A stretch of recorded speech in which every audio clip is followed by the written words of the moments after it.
Isang pinagpalang araw sa lahat. Welcome to the 365 Daily Devotion at ngayon is June 11, 2025 at ngayon ay tatako tayo sa ating panibagong topic na tatalakayin natin ngayong araw na devotion. So, ito, pagpatuloy lang to ng ating seminary edition na nasimulan natin or ayan, sinimulan natin simula nung pagpasok nitong 2025 na year. Ito, yung seminar edition is para na rin tayong umattend sa isang seminar na pinag-uusapan yung salita ng Diyos, ano yung sinasabi or ibig sabihin ng kanyang word na dapat may sa buhay natin sa ating buhay dahil makatulong to para doon sa patungo sa buhay na walang hanggan. So, kung di ka believers, makinig ka na naway kayo maging believers. So, basahin natin yung ating topic na irresistible grace.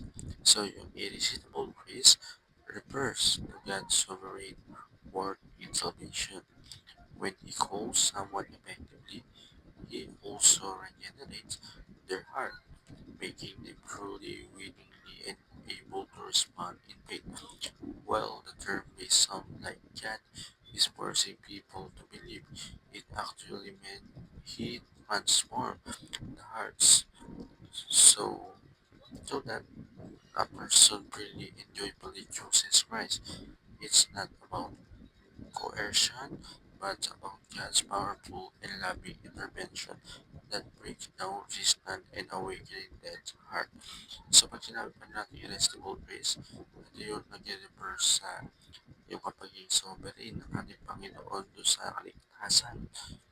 Ito yung tawag ng karamihan, yung mga believers na na pag tinawag niya yung everyone or yung kung sino man, he also generate yung kanyang puso, making them truly willing to able respond sa kanilang mga pananampalataya.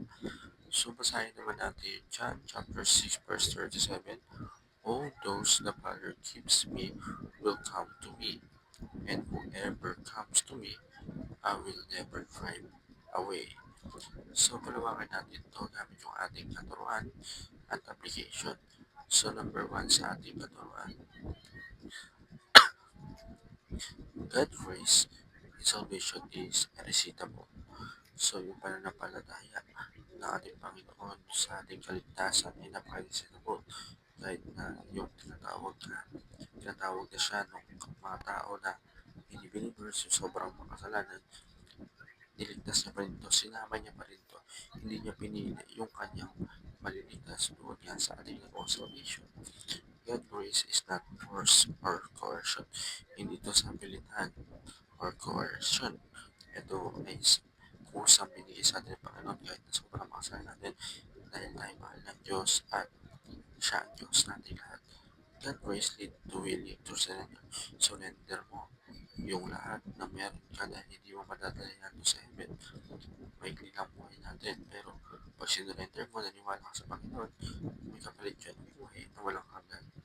Kaya mahalin natin ang Panginoon because siya ang una na nagmahal sa atin. Hindi yung tayo nagmahal sa Kanya. Tayo ang una niya minahal.